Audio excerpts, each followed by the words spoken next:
E eu estou de volta conversando com Natasha Bach e hoje eu falo sobre marketing digital. E a gente já conversou um pouquinho com algumas dicas, algumas informações e ficou aí no bloco anterior uma pergunta, né? Todo mundo precisa da internet, as empresas e aí? O funcionário, ele pode usar a internet dentro da empresa? Preciso ter uma questão de ética. Como é que funciona isso? Porque isso também gera muito problema, acaba desvirtuando um pouco da questão, né, Ná? A internet nas empresas tem causado algumas polêmicas, né? Porque assim, é importante porque o colaborador, ele tem bastante informação, ele tem contato com o cliente, então ele pode gerar um conteúdo muito joia para a internet, com dicas, com casos que aconteceu ali ao vivo, até sem citar o nome do cliente, mas muito legal. Só que a gente tem que ter uma ciência, um ponto de equilíbrio, vamos dizer, um bom senso, de que aquelas horas de trabalho eu estou contratada para trabalhar, não para ficar na rede social. E às vezes a gente começa, mas eu vou postar uma coisa para a empresa e começa. Eu vou olhando o feed de notícia ali, né? Vai gerando um monte de coisa. Então, preciso ter consciência primeiro que aquele é meu ambiente de trabalho.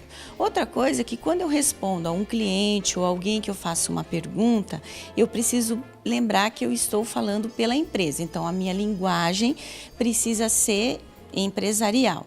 Principalmente quando a gente pensa assim, grupos de WhatsApp ou informações pelo WhatsApp, é a mesma postura. Tomar cuidado da mesma forma que eu faço fisicamente.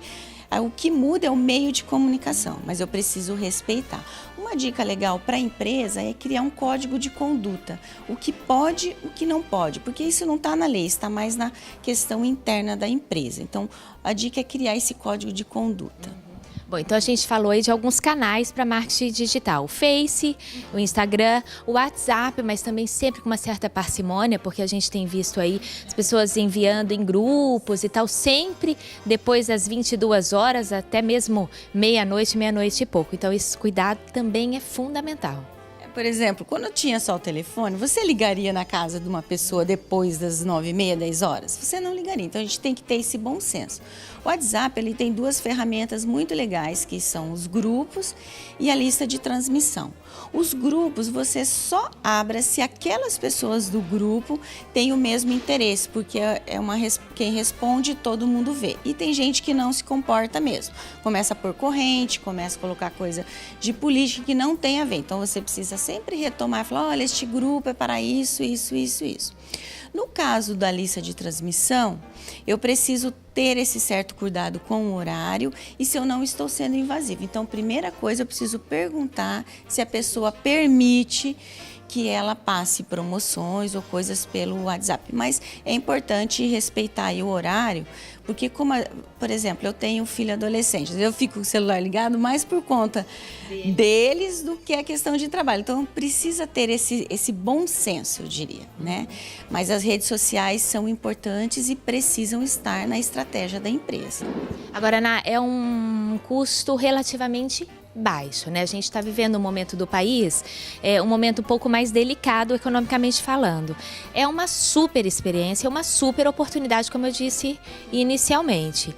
Custo baixo, é isso. Todo mundo pode fazer dentro dessas suas colocações. Hoje, das redes sociais que você pode gerar anúncios, já tem o Facebook, o próprio Instagram, agora entrou, né, que você pode fazer anúncios, e o próprio Google. Então, o diferencial da internet é que você pode ter um limite. Por exemplo, se você tem R$100, você vai trabalhar com 100. Se você tem 500, você vai trabalhar com 500. Mas tudo precisa analisar o potencial do seu mercado também. Senão você fala assim, eu vou colocar R$100, mas eu quero pegar o mercado do Paraná todo, não vai dar. Então, tudo precisa fazer uma análise desse sentido, mas ela é relativamente em conta. Mas eu preciso pensar sempre, primeiro gerar um relacionamento para depois gerar e ser bem visto, né?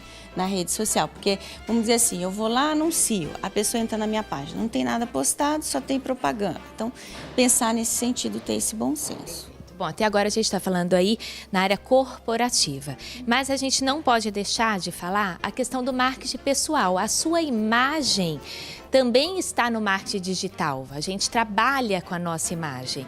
E a gente está vendo aí alguns deslizes, até uma questão de falta de ética. Recentemente a gente teve a questão da questão médica que vazou a tomografia da ex-primeira-dama e gerou uma série de problemas. Qual é a conduta correta para a questão do marketing pessoal na internet?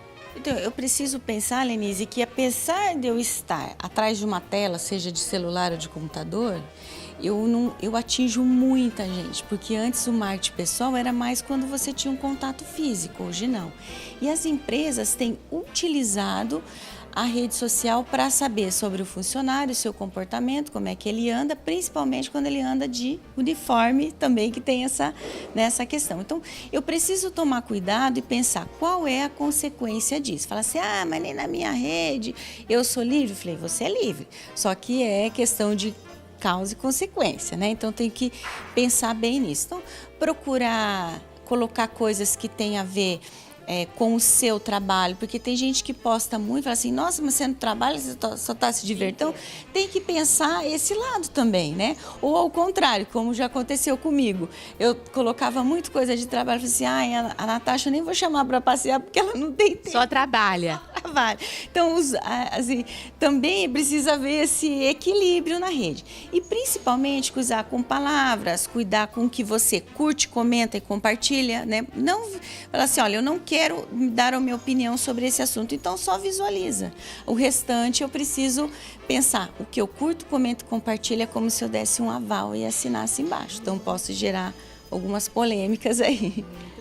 E são com essas dicas que eu finalizo aqui o bloco, a conversa com a Natasha. Natasha, muito obrigada. Eu acho que é válido a gente colocar aí a importância de estarmos antenados no marketing digital, mas sempre com ética e bom senso. Obrigada, Ana. Eu que agradeço aqui para você, Lenice, estava com saudade. Obrigado, fico à disposição.